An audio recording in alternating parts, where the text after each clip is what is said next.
Mirasee.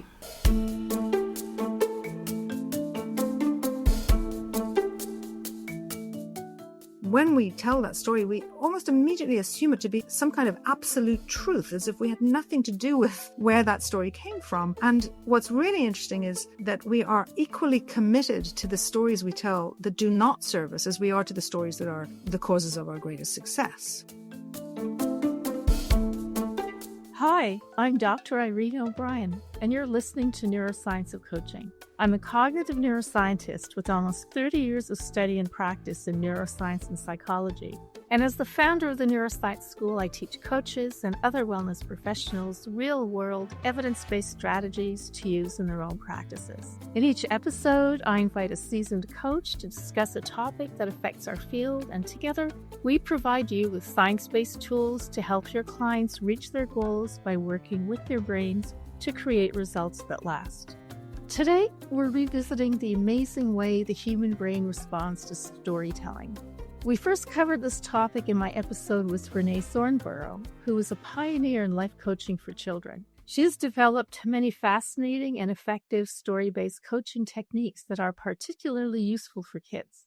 However, as we'll explore today, storytelling is just as valuable for adult minds as well. When you consider human evolution, the reason that we are so connected with stories becomes clear. For most of our history, conveying information relied on direct verbal communication. So storytelling developed as a key way to share important facts and history among our ancient ancestors. Fast forward to the 21st century, and we now know that storytelling very clearly engages multiple neural networks. As I mentioned in my previous episode on storytelling, real-time brain imaging technology clearly shows how storytelling affects us. Researchers can even narrow down how and why stories are effective. When storytelling is at its best, it's referred to as narrative transportation. We feel what the characters feel, and we're invested in the outcome. The primary neuroscience behind this involves what's called the mentalizing network. This network comprises the temporoparietal junction and the medial prefrontal cortex, areas of the brain that work together to predict emotions, beliefs, and motivations of other people, both consciously and unconsciously. And part of this network is referred to as the narrative hub, which brain imaging shows to be activated by storytelling. In addition, the default mode network, which you hear me mention often, overlaps with the mentalizing network and comes into play as activity in the storyteller's brain and listener's brain literally becomes synchronized during a story. The more the synchronization, the more the listener's engagement. And last, research is showing that the neurochemical oxytocin plays a role.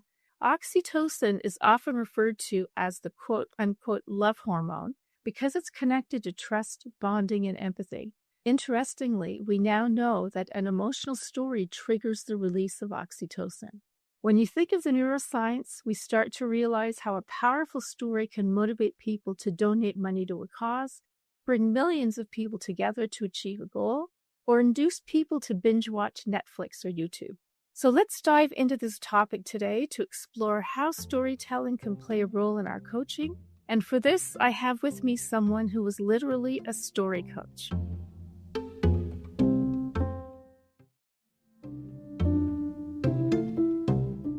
Lisa Bloom is the CEO and founder of Story Coach.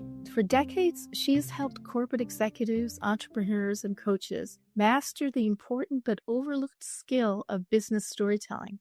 Through this, her clients develop speaking mastery, leadership capability, and marketing impact. Lisa is also the author of 2 books, 7 Stories That Sell and The Story Advantage, as well as the host of a podcast called What's Upon a Business, which recently celebrated its 100th episode.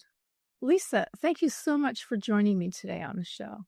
Thank you. I'm delighted to be here. So, as you listen to what I said in the opening about human evolution and how the brain processes stories, what came to mind for you? I've been so relieved, in a sense, that the neuroscientists, that you guys are discovering what you're discovering, because it's kind of been what we've experienced as storytellers for centuries, right? So it was very clear to me that when I tell a story, people learn more, people relate and see the story and experience the story for themselves. And I'm just thrilled now that the science is actually proving it. From my perspective, I started out in learning and development, and I would tell stories in the classroom, and I would see that people would retain the information better, that they would learn better because of the stories that I was telling. And at first it was just, oh, well, this is cool. But now, we have the science to prove why it's happening and how it's happening. And I see exactly that in real life, in real time, which is that when I tell a story, people see themselves in it, they relate to it. Not only do they relate to it in terms of the experience of the storyteller with the story listener,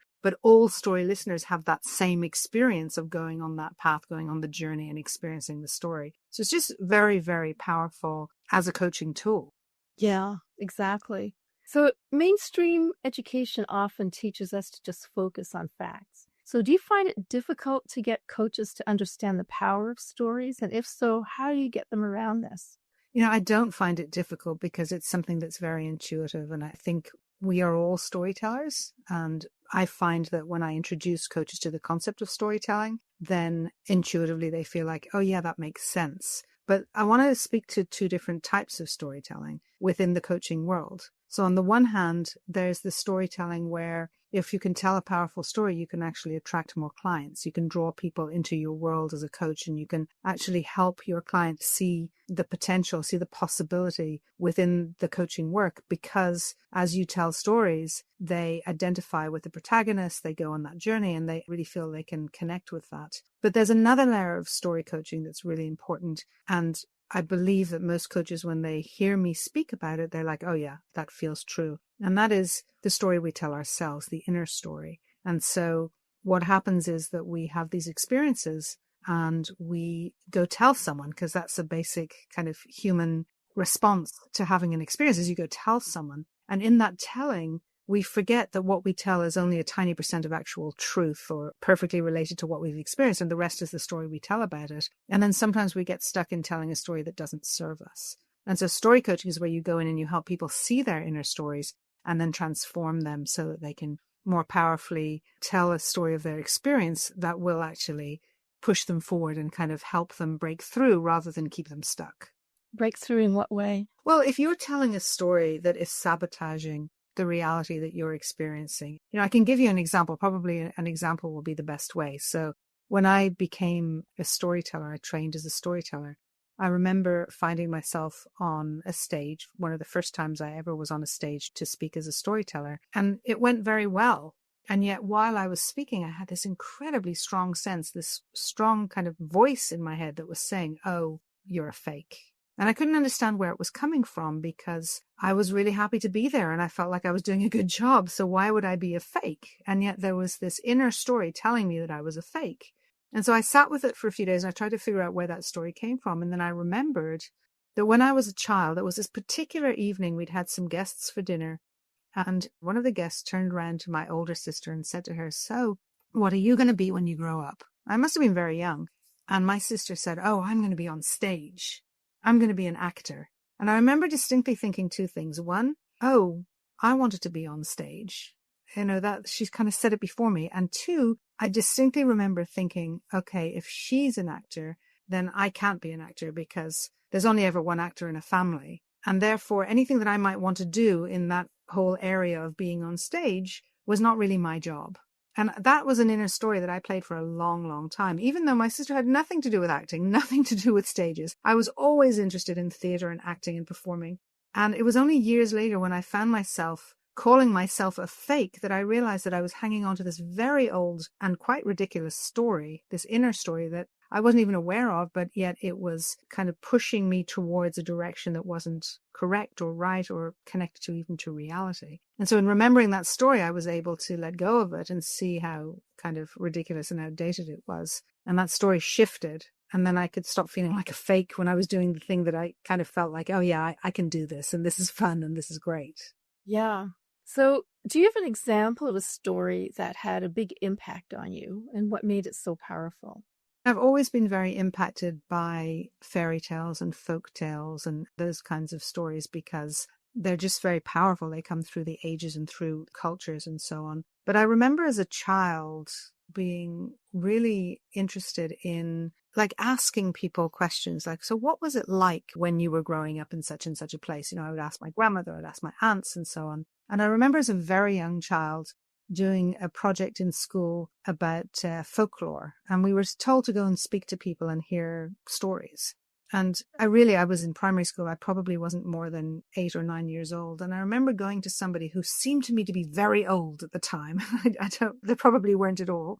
And I asked them about folklore. And I remember this woman told me the story of the banshee. And the banshee in Ireland is that figure, this woman, this old kind of wizened woman who would cry out and wail.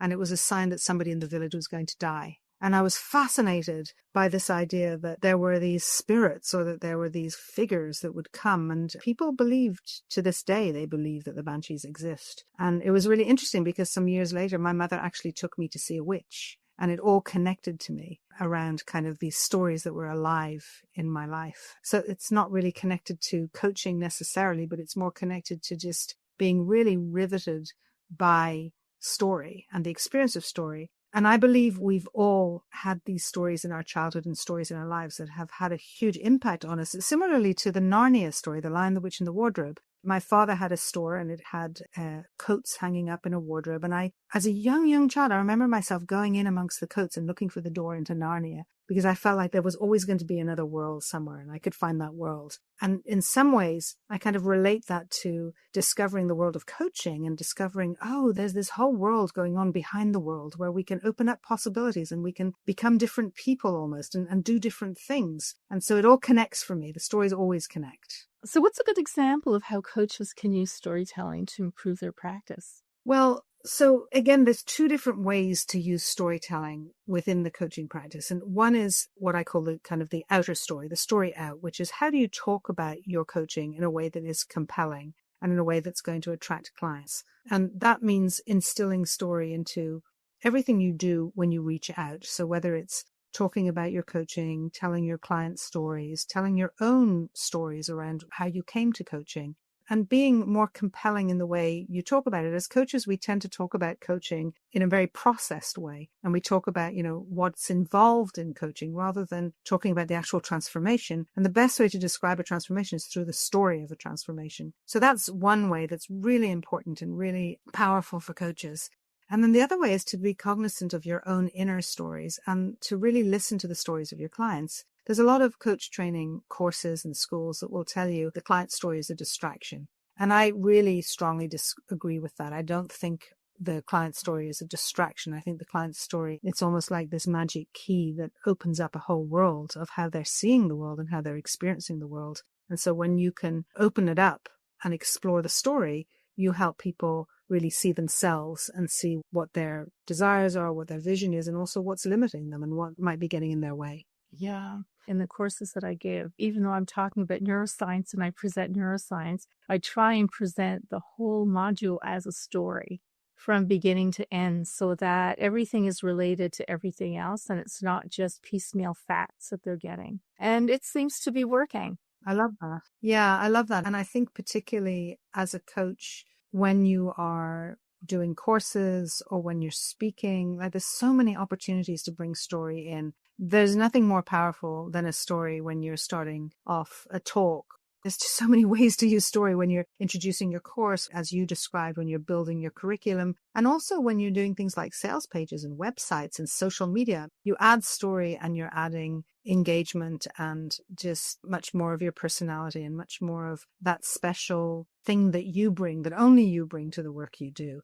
And that is gold in a business. There's one other thing, actually, as I'm talking about it, that occurs to me, which is when you're telling stories, and again, I'm talking about authentic personal experiences. When you tell those kinds of stories, what happens is that you feel more connected to your work and you feel more ease when you try to sell or when you try to market what you do. It's just much more fun. It's much easier. And so it really helps coaches, particularly who I think traditionally coaches are not great at marketing themselves, are not great at selling their services. This way, when you use storytelling, it's just a much easier and more fun way to actually go out and get clients and feel comfortable talking about what you do.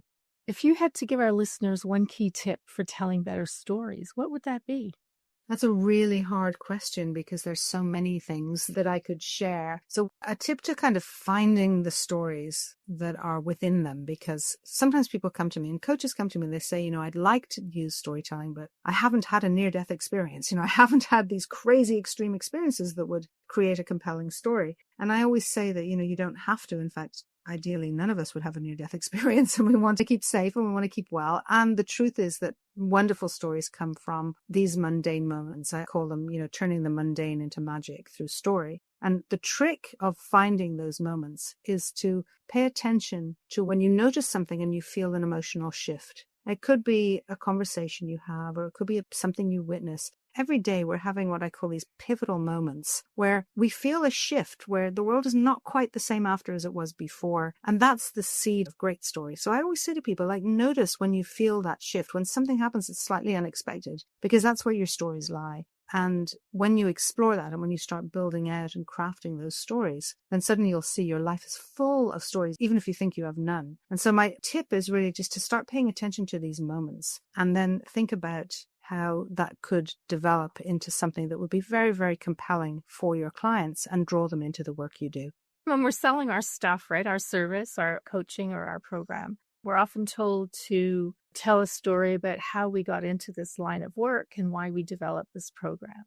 So is that something that you're talking about, or even something more personal? Well, I think that could be. I think that is definitely one kind of story. That's kind of like the origin of your work story. And it can be a very powerful story, but there are many stories that are powerful. And I do think there's a reason that you are doing what you're doing. And that reason isn't just because, I fell into it or I was interested or whatever. There's a reason that you're passionate about working in the way you do. And it's usually personal. And it goes back to quite some time before in your life. I mean, I can tell you with me, I came across storytelling quite unexpectedly, in that I had been a trainer and I was working in training and development, and I had moved into coaching. And a friend said to me, come to this storytelling evening. And I remember I walked into a room and there was a lot of people there, and I saw there was a woman and a man on a stage and they started telling stories. And I had this really visceral response. I felt like it was almost like the walls were moving. I just thought, this is what I've been doing all these years. This is that thing that in my classroom as a trainer, I was telling stories. When I would interact with people, I was telling stories. And it just felt like, this is it. And it's called storytelling. And I can actually learn it and I can get really good at it and I can become a professional. And when I became a professional storyteller, I realized I was much more interested in helping people find their stories than I was in actually being a performance storyteller. But that passion, that moment of recognizing myself, at the end of the day, that's what great story does. When you tell a compelling story, what happens is your audience, when they hear this story, what it causes in them is this recognition of something in themselves that either they had never known or they had forgotten. And that's a real gift of story. And so I would definitely say, yes, we have many, many stories, but uncover that one story in addition to others, but uncover that moment and that reason of why you do what you do. And not just the why, but what happened that created that why. So I have a story of what happened that created my story about why I do what I do. I have childhood trauma, like early childhood trauma at 2 years old. Do I have to go into details about that, what it was? Because it kind of leaves people just hanging if you don't do that. Well, the first and foremost rule of using story and using authentic story is that you have to feel comfortable telling the story. And when it's related to trauma, it's very important that you're not going to tell something that traumatizes the listener. And that sometimes happens. People tell a story and it's so impactful that the person listening can go to their own traumatic experiences. And it's a little irresponsible, actually, when that happens. And often people do it without realizing. So story is powerful because it's specific, because it's in a single moment in time, and because it describes what happens. But you don't have to go into too much detail. And you certainly don't have to go to a place where you're being kind of too vulnerable and then you end up feeling kind of shaky and you've shared too much. So you have to find this careful balance. I'll give you an example. I do an exercise with people and I ask them to think about their first storyteller. Who was the person who told you stories? I do it often in my classes and in my speaking. And for most people, it's a beautiful experience to remember their first storyteller, and we share about it. And it's a very purposeful exercise that leads us into a very important kind of discovery in this work. But for a certain percentage of people, their first storytelling experience is a negative one because of childhood trauma. And so I remember one woman saying to me, my first storyteller was a very bad experience. And I said to her, well, I'm really sorry to hear that. And she said, yes, the story came before the abuse. Now, and I said to her, I'm so sorry. And then I asked her to talk about a different access to story, and she discovered a different way, and then she could find that happy place. But even that simple sentence, the story came before the abuse, that creates a picture in our minds, every one of us. But it's not too much, and it's not too much detail, not for her and not for me. And so it can be shared. And so the trick for you, and I would definitely recommend kind of doing some thinking around this and kind of working through this, of what is it about the childhood trauma that you can share that's not going to be too much either for you or for the listener, but is still going to give enough detail that it feels like the story that is as impactful as it was for you. Yeah. I don't think people would understand my trauma because it wasn't like overt trauma. It was, I spent 2 weeks in the hospital where my parents weren't allowed to visit at 2. And so I have all of these attachment things and all these beliefs that I created at that time. And it's why I suffer from anxiety. And so neuroscience has helped me continue on so that I'm able to build a business. I'm able to teach, right? Because I use these tricks, these little things that I've learned from neuroscience to get me moving. Right. Well, another way of accessing that story, Irena, would be to say, I experienced childhood trauma.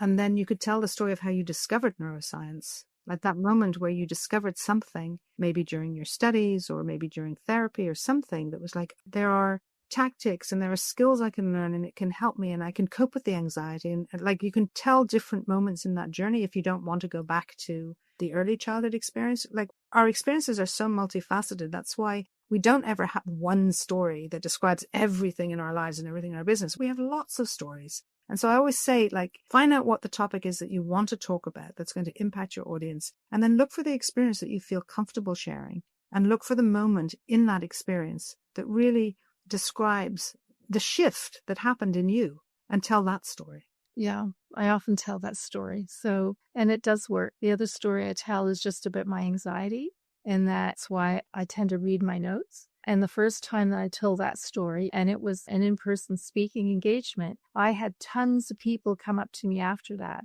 and thank me for that because it gave them permission to not be perfect. That's awesome. That's awesome. And that's exactly the power of story, because when you talk about the theory of things, people are like, they're not moved. They can hear it, they can understand it, they can decipher it, they can maybe remember it. But when you cause somebody to feel something and to feel that shift in themselves and to relate to the story because something like that has happened to them, it may not be the same, but it's something that created a similar emotional path. That's when suddenly people engage differently. And as you say, they come and they want to connect and they're thankful. So when you're working with clients, Lisa, you're working with their inner stories. Yeah, to a large extent you are. And it comes out very often as limiting beliefs. And so, I always say if you've got a positive, empowering inner story, then don't touch it. It's working for you. And our inner story is what creates great success, great relationships, great businesses. But for many people, there's an inner story that will hold them back. There's an inner story that will tell them that they're not enough on some level or another. And so it's really important to, I think, firstly, you can reframe what a person is saying. The minute you say to them, oh, that's an interesting story you're telling, suddenly it kind of gives them a little space between what they're believing and who they actually are, right? And so when they have enough space, then they can examine that. When you can examine something as a story, you can begin to ask yourself, well, where did that story come from? And oftentimes, the story doesn't belong to us. It belongs to someone else. And we have adopted it and we've carried it through. So, for example, I remember working with a woman. She shared with me that she had experienced throughout her life a lot of fear of abandonment. And she said it took me a long time to understand it because in reality, she'd never been abandoned her entire life. She'd had a wonderful, warm family. She had, really wonderful parents who were always around her. She had siblings. She just had a very good upbringing, and yet she had this incredible fear of abandonment. And it was only years later that she discovered that her mother had been abandoned.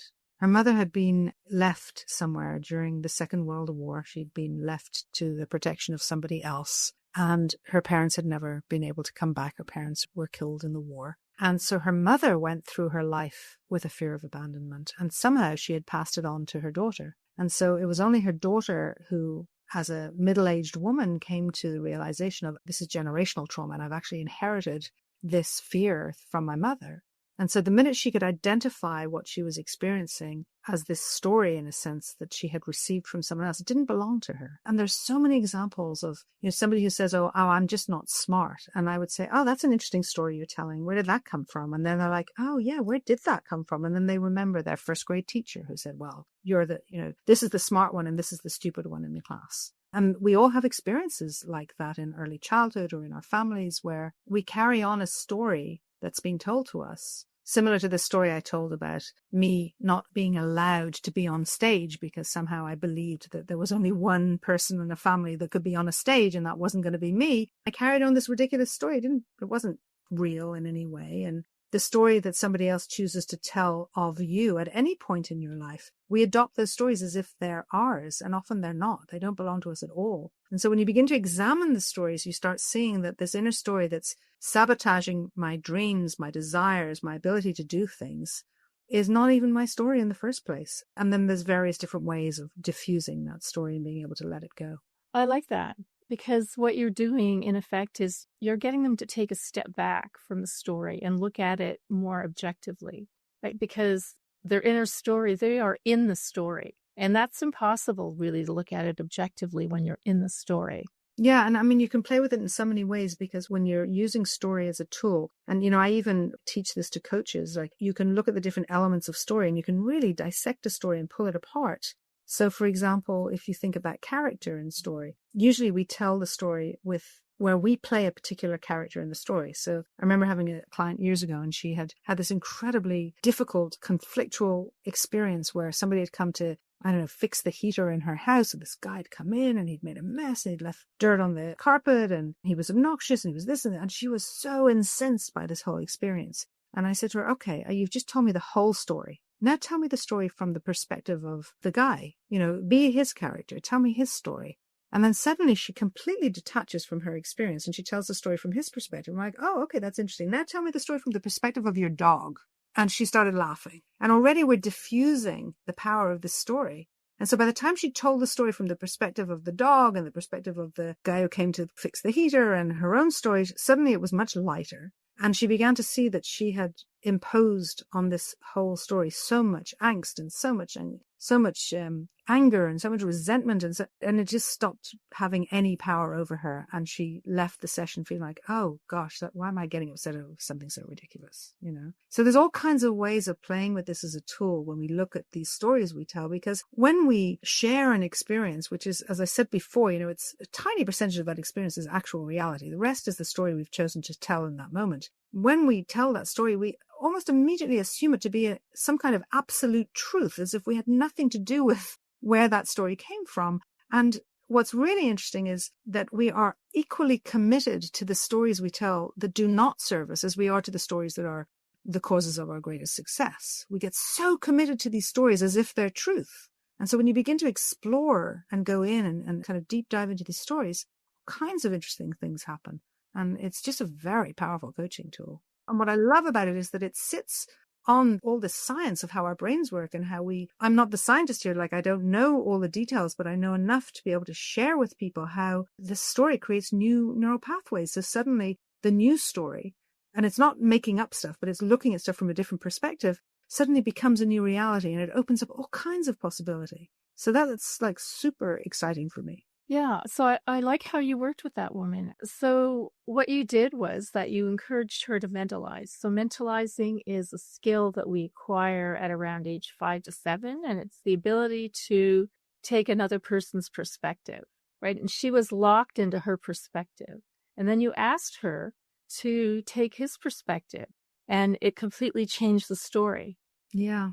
Which, if we translate that into coaching language, it's reframing, right? We're just reframing the story. But even the actual ability to call it a story in the first place starts the reframing of the whole process, because, as you said, we're kind of separating it from ourselves. We're saying this isn't who we are. This is an experience that we had that we're telling from a certain perspective. Let's reframe it. Let's look at it. Let's play with it. Let's throw it up in the air and see where it lands. And suddenly everything looks different. So when you coach, you use the word story a lot in your coaching? I guess I do. And also sometimes I'm very conscious that part of story coaching is, stories in general have three elements. There's the telling, the listening, and then the actual story itself. There are three elements that move and change shape depending on who the audience is, who the storyteller is, what the story is, and how it changes depending on those other elements.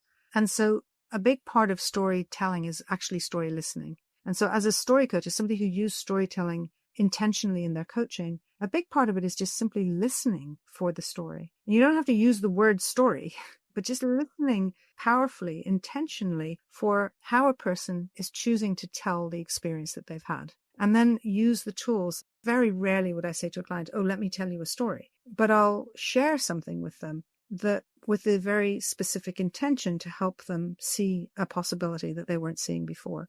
Or sometimes I won't even tell them in the session. Sometimes I'll send them a story afterwards and say, hey, this came to mind. I thought you might enjoy reading this. And then when they read the story, they'll come back and they'll say, oh, I think that was kind of relevant, Or maybe they'll come back and say, I don't know why you sent me that story. But 3 weeks later, they'll come back and say, now I know why you sent me that story. So we don't have to overuse the word story, but it's just an incredibly powerful tool that we can drop in and out of all the time. So you're always conscious of their stories, even if you're not using the word story. Absolutely.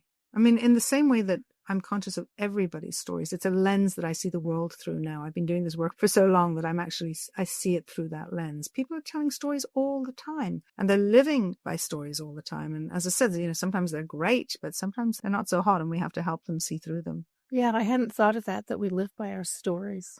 If you think back to the purpose of storytelling, in the olden days, right, where the tribes sit around the fire and they tell their stories, the whole purpose was to pass the ways of the tribe down to the next generation. And so the young people would understand their place in the world by virtue of the stories being told to them. I don't think that changes at all. I think we live through the story.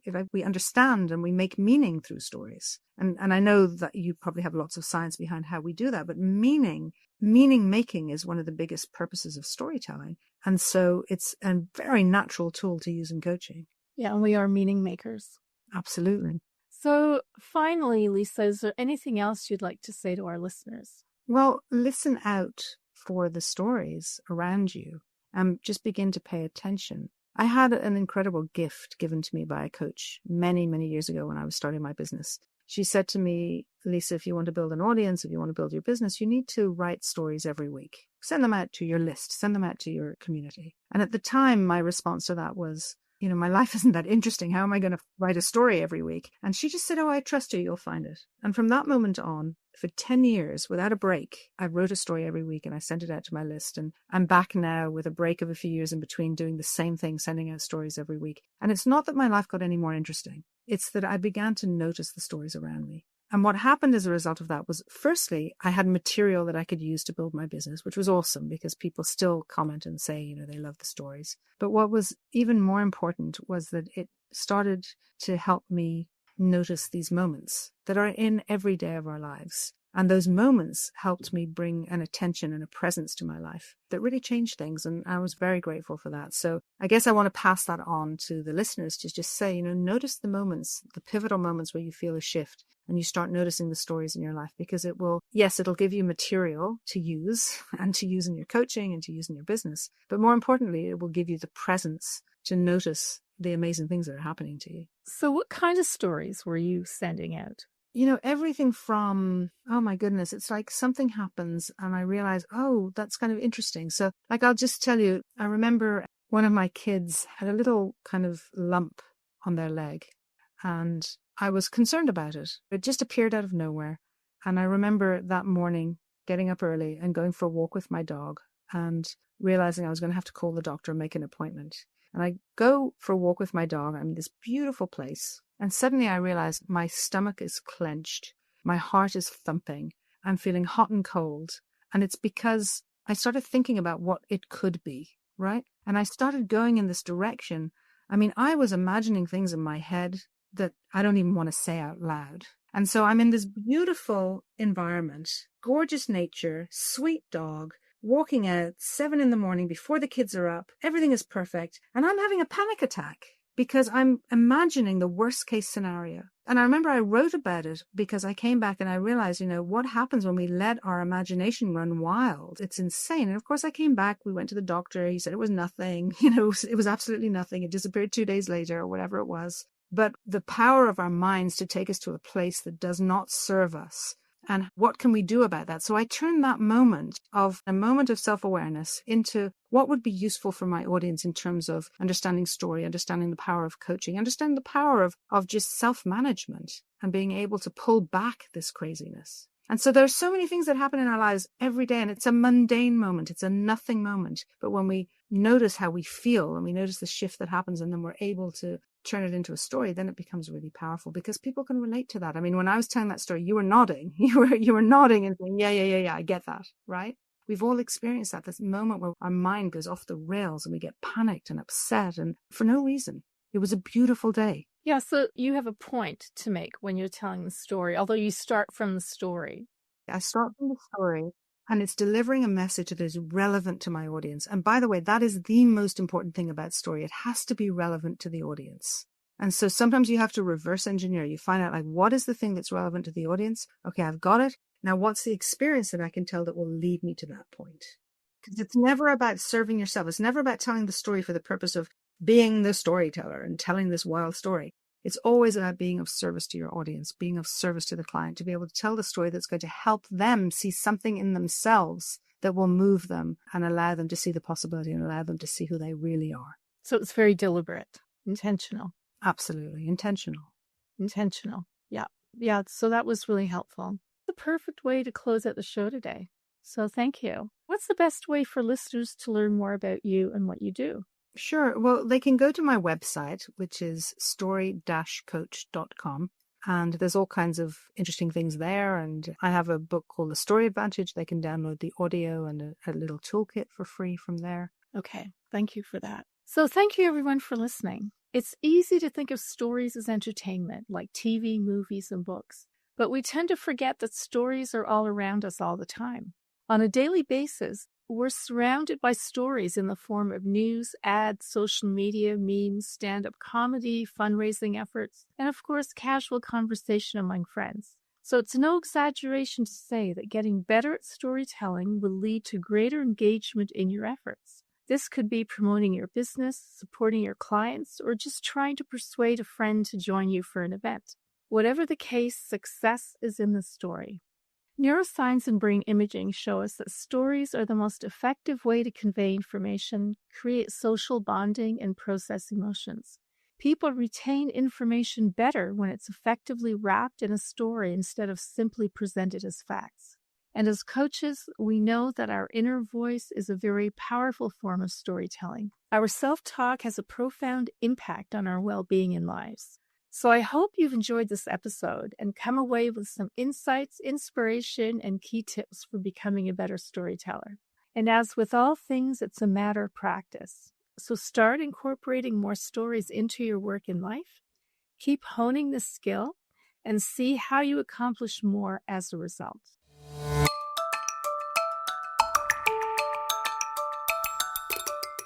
I'm Dr. Irena O'Brien, and you've been listening to Neuroscience of Coaching. You can find out more about me at neuroscienceschool.com. Neuroscience of Coaching is a part of the Mirasee FM podcast network, which also includes such shows as Just Between Coaches and To Lead is Human. This episode was produced by Andrew Chapman. Danny Inney is our executive producer, and Marvin Del Rosario is our audio editor. To make sure you don't miss great episodes coming up on Neuroscience of Coaching, please follow us on Mirasee FM's YouTube channel or your favorite podcast player. If you enjoyed the show, please leave us a comment or a starred review. It's the best way to help us get these ideas out there to more people. Thanks, and we hope you'll join us next time.